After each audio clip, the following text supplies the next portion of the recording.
dijawab oleh BPN di sini bahwa itu rahasia negara. Oh iya.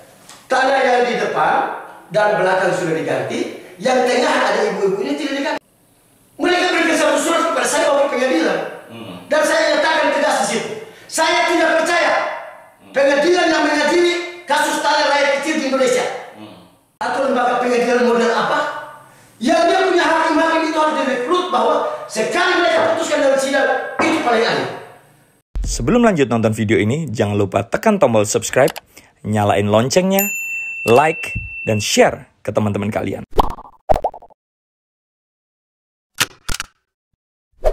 Selamat siang, salam jumpa bersama kami Delegasi Media. Hari ini kita kedatangan tamu istimewa, Bapak Yanes Joshua Frans, Ketua Umum We Love Jokowi dari Jakarta.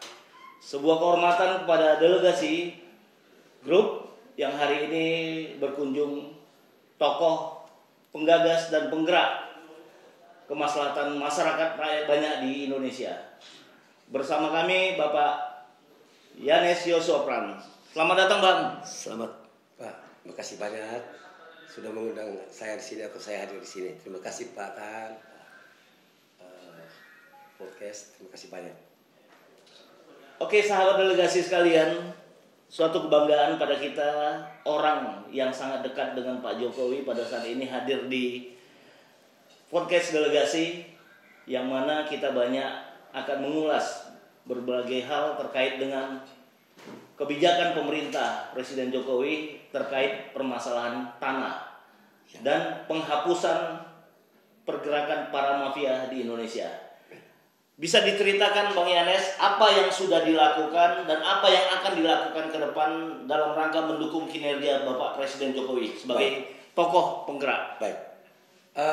Yang pertama, saya harus berterima kasih kepada Tuhan Yang Maha Esa karena selama 1 bulan ini saya 3 kali pulang balik Batam Medan dalam konteks apa? Dalam konteks membantu merealisasikan atau melaksanakan instruksi Presiden bahwa 3 tahun yang lalu Bapak Presiden pernah menginstruksikan bahwa semua perusahaan swasta maupun BUMN yang telah merampas tanah masyarakat atau rakyat harus dikembalikan. Saya keliling Kalimantan, Sumatera, Jawa dan lain-lain, dan akhirnya saya temukan bahwa memang Indonesia berada dalam krisis agraria.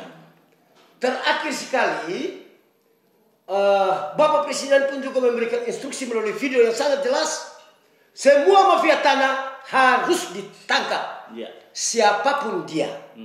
Kemudian disusul oleh Kapolri kita yang baru, Bapak Jenderal Listio Sigit Prabowo, memberikan surat edaran kepada semua Kapolda agar semua tanah yang telah dirampas oleh perusahaan swasta atau BUMN itu dikembalikan kepada rakyat. Nah, saya melihat bahwa ini tugas saya sebagai relawan Jokowi, membela Jokowi. Saya berusaha supaya tidak ada masalah yang berarti di saat Pak Jokowi berakhir kepemimpinan tahun 2024. Meninggalkan suatu legasi yang benar. Semua mafia petrol selesai, ilegal fishing habis, ilegal dihabisin, semua dilibas. Mafia tanah ini yang sangat besar. Belum selesai sampai sekarang. Belum selesai. Bahkan tambah banyak. Nah, mengapa saya pilih Sumatera Utara, Bapak Tan? Karena saya setelah keliling, saya keliling Sumatera Selatan banyak, Lampung banyak, Jambi banyak, semua banyak. Sumatera Utara lebih banyak. Lebih banyak lagi. Lebih banyak. Nah, ini saya mau expose sedikit tentang yang baru saja saya lakukan. Tetapi sebelum sampai di situ, alangkah baiknya saya memberikan satu pencerahan kepada kita bahwa begini, kita semua terkesima dengan kehadiran Bapak Jokowi. Figur ini sangat luar biasa. Di dalam benak kita berharap Indonesia ini mengalami suatu perubahan besar dari segi revolusi mental. Clear and good governance itu kalau boleh sudah mulai berjalan dengan baik. Tetapi ternyata hanya Bapak Jokowi yang bersih di Republik ini dan beberapa orang. Ya, ya, ya. Sehingga saya merasa peduli bahwa kita harus tetap berjuang terus agar supaya satu saat kelak bangsa ini mulai sadar bahwa nilai-nilai yang sudah rusak dulu itu dikembalikan. Ya. Rasa malu, korupsi tapi tidak malu. Nah, ini kita kembalikan. The change of value system dikembalikan kepada the normal system itu. Nah, untuk itu saya lebih concern kepada bagaimana mengelola agraria ini. Tanah-tanah ini, kan ini yang langsung ke lapisan masyarakat paling bawah, Pak. Iya, iya. Nah, sedikit tentang tol Medan Tanjung Binjai seksi 1, Pak. Tanah apa itu, Pak? Tanah jalan tol Tanjung Mulia. Iya, Tanjung Mulia. Sejak 2018 atau 2017 sampai sekarang mereka berjuang untuk haknya, tidak pernah dapat. 24 kakak ini tiap hari berjuang tidak pernah dapat.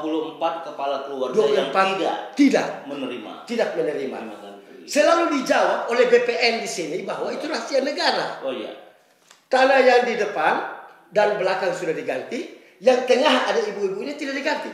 Rupanya salah bayar. Salah bayar. Ini dia punya bukti. Saya cuma baca dia punya judul saja. Iya. Validasi pemberian ganti kerugian dalam bentuk uang. Medan 5 Juni 2018. Iya. Dibayar kepada 7 orang yang jumlahnya di atas 25 miliar. Iya. Yang harusnya diperuntukkan buat yang terdampak ini salah bayar. Salah bayar. Nah, dalam konteks salah bayar ini, saya kemarin sudah berhadapan dengan petinggi-petinggi di Badan Pertanahan Nasional Provinsi. Iya. Mereka berikan satu surat kepada saya bawa ke pengadilan. Dan saya nyatakan tegas di situ. Saya tidak percaya pengadilan yang mengadili kasus tanah rakyat kecil di Indonesia. Mengapa saya tidak percaya? Iya. Karena saya keliling semua kasus itu dalam banyak hal pengusaha yang menang, rakyat kecil kalah. Selalu rakyat dirugikan. Selalu dirugikan. Saya kasih contoh Bapak Tan. Dia punya 5 hektar dia ambil. Iya. Dia tidak punya uang. Iya. Dengan model sekarang dia datang juallah 1 hektar atau 2 hektar yang ada supaya ada uang beracara di pengadilan. Betul. Pengadilan pertama kalah, tinggi kalah, banding dan lain. Habiskan, selesai. Dia tidak punya uang lagi, selesai. Ruginya berlipat ganda. Iya. Sehingga saya mencoba untuk berpikir lebih jauh, visi lebih besar. Iya. Indonesia membutuhkan satu lembaga khusus. Iya. Entah itu lembaga yang disebut arbitrase atau lembaga pengadilan model apa, yang dia punya hakim-hakim itu harus direkrut bahwa sekali mereka putuskan dalam sidang itu paling adil. Pengadilan agraria. Pengadilan agraria. Kenapa nggak bisa? Iya. Kok hukum itu manusia yang bikin? Iya. Apalagi ada istilah, Walaupun dia bersifat ad hoc dia. walaupun dia bersifat ad hoc, tapi dia bisa selesaikan sehingga orang tidak banyak rugi. Betul. Kalau rugi 2 hektar jangan sampai 5 hektar hilang lagi. Betul. Kalau mau bicara tentang menyelesaikan secara komprehensif. Tetapi kalau kita hanya parsial, data masalah selesai. Sampai kiamat tetap begitu. Selesai-selesainya. Membutuhkan suatu nation and character building khusus. Iya. Pejabat pun juga harus dibikin karakternya jadi baik. Begitu juga negara ini. Itu yang Bung Karno pesan. Bung Karno itu sudah bagus. Beliau kasih kisi-kisi buat kita. Jadi dalam konteks ini Pak Tan, kehadiran saya ini sebenarnya saya lagi membela negara saya. Paradigma bela negara sudah berubah. Tahun 2002 saya ini pelatih nasional Iya. di Departemen Pertahanan RI yang memberikan materi leadership dan konflik dan disintegrasi bangsa. Kita semua sudah berusaha, tetapi baru dapat figur di Raja Jokowi sehingga saya hati senang sekali. Baru saat ini dapat. Tetapi di periode kedua ini muncul mafia-mafia tanah ini sehingga Bapak Presiden merasa perlu untuk memberikan statement itu. Iya, iya. Tugas saya sebagai relawan adalah membantu. Nah, saya minta kepada aparat-aparat yang terkait, Bapak Listio saya minta secara khusus. Pak Kapolri. Bapak Kapolri, ya, supaya tolong cari siapa di BPN Sumatera Utara yang terlibat dalam hal bayar salah ini. Iya, iya. Mana orangnya? 7 orang bisa 25 miliar, 24 orang habis uang 1 miliar lagi. Ini tidak boleh. Saya tidak berwenang dalam hal itu. Sebagai civil society, saya berhak mengajukan itu kepada Bapak Kapolri. Juga kepada Bapak Presiden. Itu permintaan saya yang paling penting untuk entry point di Sumatera Utara. Kita lihat. Bang. Yang terlibat silakan. Karena kita punya negara hukum. Ini the Rechtsstaat. Law enforcement jelas. Nanti kita lihat. Tapi yang jelas bahwa Sumatera Utara pakai sebagai titik saya mulai. Bagaimana begitu Pak? Oke, Bang Yanes Yosua Prans. Permasalahan tanah di Sumatera Utara ini sangat kompleks. Nah, keterlibatan Badan Pertanahan Nasional itu sangat kental dengan permasalahan ini. Apa yang Abang tekankan kepada pemerintah pusat dalam hal ini Kementerian BPN terkait dengan peran daripada perilaku pejabat-pejabat BPN tingkat lokal?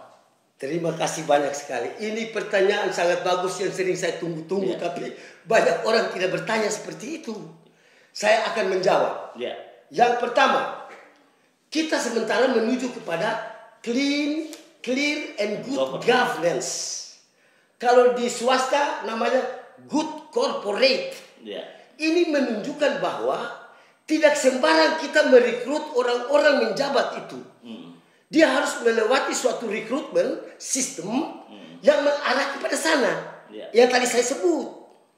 Nah, saya tidak menyatakan bahwa kita sudah salah rekrutmen.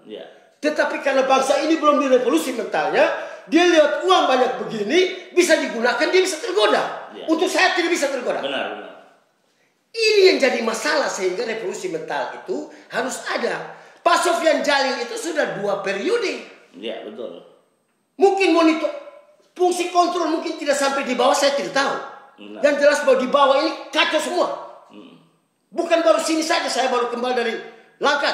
Kabupaten Langkat. Bahkan di Balikpapan sana, semua ternyata bermasalah. Lalu siapa yang salah?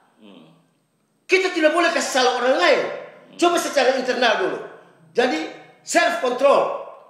Kontrol diri dulu, sudah melakukan monitoring, evaluasi atau kontrol dengan benar atau tidak. Jadi pegawai-pegawai ini harus direvolusi kembali dia punya mental. Betul. Begitu Pak. Kalau itu tidak ada, kita itu sporadis saja Pak.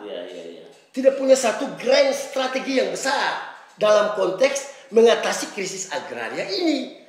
Begitu Pak Tan. Jadi bagaimana mau menciptakan komitmen Jokowi yang meminta agar mafia tanah diberantas, pertanahan diselesaikan, apapun permasalahan terkait dengan pertanahan diselesaikan, kalau mental pejabat di bawah itu sampai saat ini tidak melakukan revolusi mental. Betul. Nah, peran daripada We Love Jokowi selaku relawan yang Abang Yanes pimpin ini ikut mendobrak pola-pola lama yang terjadi di tingkat BPN tadi. Betul sekali, terima kasih Bapak. Ini ormas nasional yang saya pimpin ini, saya anggap harus sama dengan ormas nasional relawan Jokowi yang lain untuk melakukan public control atau social control terhadap apapun juga program pemerintah di Indonesia ini. Salah satu yang menurut saya sangat krusial adalah saya harus menyelamatkan statement Bapak Jokowi dalam konteks mafia tanah. Mungkin yang lain urus yang lain. Silakan, saya lebih konsentrasi ke sini. Banyak sekali orang menderita. Dan itu saya 3 tahun lebih keliling semuanya. Sehingga saya ambil kesimpulan, aparat kepolisian harus dukung. Harus. Tentara pun juga kalau memang dibutuhkan harus dukung. Karena beliau panglima besar. Nah, sudah begitu, semua ASN yang terlibat di dalam hal yang sama ini harusnya diberikan satu pemahaman secara khusus bahwa kita ini ada dalam masalah serius tentang agraria. Bagaimana mencari way out-nya? Way out yang paling pertama adalah you lakukan tupoksimu dengan baik dan benar. Nanti dalam perjalanannya you salah karena sistem lain. Ini karena mentalitasnya yang belum direvolusi. Mentalitas bangsa ini dan orang per orang. Secara keseluruhan, saya tidak pernah bicara takut-takut. Itu yang saya nilai. Dan ini debatable. Silakan siapa mau menguji saya, silakan. Karena saya sudah punya data yang cukup. Harus ada revolusi mental. Benar. Begitu Pak. Jadi satu lagi Bang, Sumatera Utara ini terkait dengan masalah HGU. HGU, hak guna bangunan yang dikelola oleh PT PN2. itu ada 5.878 hektar yang sampai saat ini pembagiannya kepada masyarakat itu belum jelas. Bahkan banyak dikelola, dikuasai oleh mafia-mafia tanah. Apa tanggapan Abang selaku orang yang concern terhadap permasalahan pertanahan di Sumatera Utara khususnya terkait dengan belum dibagikannya 5.878 hektar yang sudah diperintahkan oleh Jokowi itu diselesaikan? Baik, sama. Itu sama nilainya Pak ya. Ini berarti harus orang-orang yang tepat. Yang sering saya sebut the man behind the gun. Jadi orang-orang ini harus tahu bahwa tanah ini untuk siapa. Kadang-kadang mohon maaf, karena mereka punya vested interest kental, mereka menghambat itu, sehingga yang seharusnya dikasih tidak. Kasih datanya, kita lihat kepada siapa harus berurusan, saya akan ketemu dia. Karena saya tidak bisa dengan begini, saya kasih solusi. Saya datang ketemu pejabat-pejabat itu, saya tidak ada urusan. Karena saya bawa nama negara saya bela presiden saya. Begitu, kasih orangnya. Begitu ya Pak ya. Jadi saya tidak bisa kasih solusi bahwa dia salah atau tidak, supaya saya bisa tahu. Seperti BPN yang sudah saya tahu. BPN provinsi ya, Sumatera Utara. Begitu Pak Tam. Oke. Sahabat delegasi sekalian, hari ini kita sangat bersyukur kehadiran Bang Yanes Joshua Pran telah membukakan terkait dengan permasalahan-permasalahan tanah dan pergerakan para mafia. Dan semua itu perlu ada kebijakan political will dari pemerintah terkait masalah kebijakan apa yang harus diberikan kepada rakyat sehingga rakyat dapat merasakan manfaat bernegara. Sebelum kita tutup Bang Yanes, baik Bapak, apa yang menurut Bang Yanes menjadi closing statement Bang Yanes? Tolong disampaikan baik terkait pemerintah pusat, pemerintah provinsi maupun kebijakan daripada institusi yang berwenang terkait masalah pertanahan. Ayo persilakan kepada media delegasi. Baik, terima kasih banyak Bapak Tan, terima kasih Pak media delegasi. Closing statement saya adalah begini. Negara ini masih tetap membutuhkan program utama revolusi mental atau nation and character building dalam konteks pelaksanaan clear and good governance atau di swasta itu disebut the good corporate yang benar. Nah, kepada semua stakeholders yang terlibat, mari kita cari solusi yang tepat agar supaya Pak Jokowi ini berakhir dengan meninggalkan legasi. Dia orang baik dan benar menurut saya dan sangat pintar. Tetapi kalau tidak didukung oleh orang-orang yang peduli terhadap bangsa ini, akan tetap begitu. Itu usul saya. Jadi revolusi mental paling utama. Begitu. Di samping beberapa institusi, mohon maaf ya, kepada misalnya kantor staf presiden, KSP, harus punya kinerja yang jelas. Hitung itu key performance indikator itu yang benar. Menteri-menteri itu bisa dihitung, bisa dimonitoring, evaluasi. Mana yang kinerja buruk, sampaikan kepada Bapak Jokowi. Saya punya teman ada namanya itu Immanuel Ebenezer itu, Joman itu. Dia sering hitung itu, dia kasih tahu saya dan saya diam saja. Ini yang dilakukan oleh KSP ke depan. Kira-kira begitu Pak Yas. Closing statement saya. Terima kasih banyak. Oke, terima kasih Bang Yanes Joshua Pran, tokoh yang sangat peduli terhadap pemerintahan Republik Indonesia dan terus mendukung Jokowi sampai akhir masa jabatan. Dan kami berharap Abang udah sehat-sehat dan terus peduli pada rakyat Indonesia. Selamat datang. Terima kasih banyak. Terima kasih banyak kembali ke luar provinsi lainnya dalam rangka membangun. Terima kasih banyak. Terima kasih banyak. Doa saya semoga podcast ini makin maju dan membela rakyat kecil. Terima kasih banyak. Terima kasih Bang. Okay. Sampai jumpa kembali. Siap. Oke. Mereka.